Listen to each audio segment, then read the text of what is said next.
Hello, today I am going to present my complaints management assignment. It is about a recent encounter I had with Apple customer support and how I would change some particulars of their complaint management systems.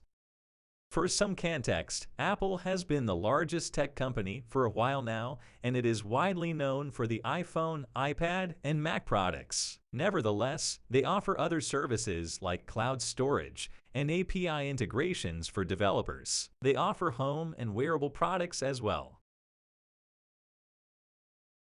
In this slide, you can see a rundown of my experience purchasing an iPad and my encounter with Apple support. The story is as follows. On a recent trip to the United States, my friend asked me if I could get her an iPad with my student discount. This made the student discount part a must. So I went to the Apple store in Santa Rosa and found myself in a dilemma. The back-to-school deal was over, according to an interested customer support person. I went home with my undiscounted iPad. What choice did I have? Later that day, I received an email from Apple saying that the back-to-school deal actually ended the following week. Happy coincidence. So I contacted Apple support via text. They replied right away and gave me a solution. They were very friendly, but I did not agree at all at the solution they were giving me. At the end, I didn't even complain again.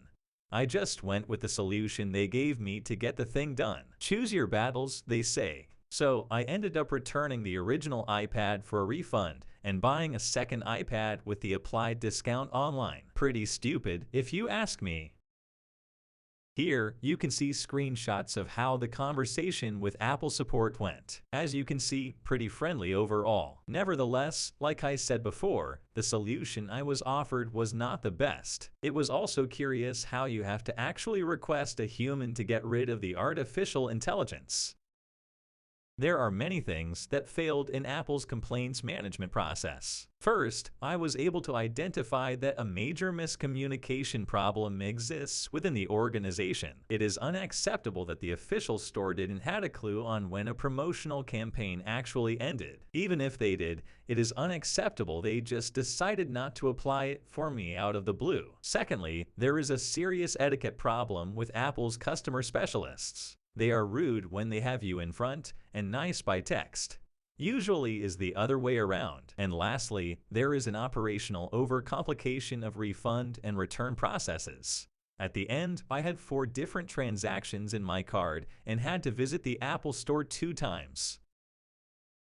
This is a PCN graph of what went down. As you can see, main failure points concentrate in the chunky processes I had to do in order to get a solution to my problem. The return, refund, and rebuy thing that made no sense. Like I said, this made me go to the store multiple times and generated various transactions on my card.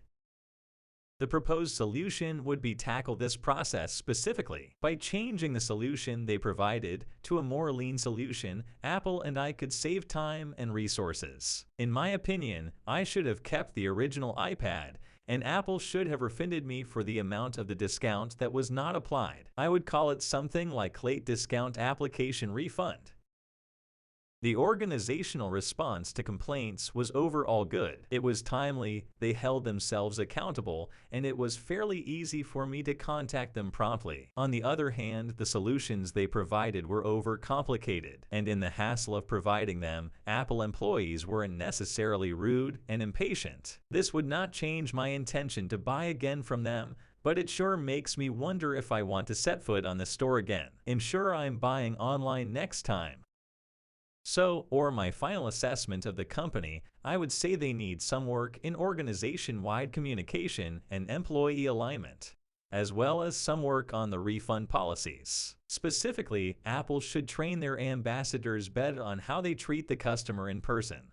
They always feel in a rush and are very rough on interactions. Their standards should be better. Lastly, they should review and improve the return and refund policies and design a specific one for product exchange or late application of discount. I am sure I am not the only one who has had this problem.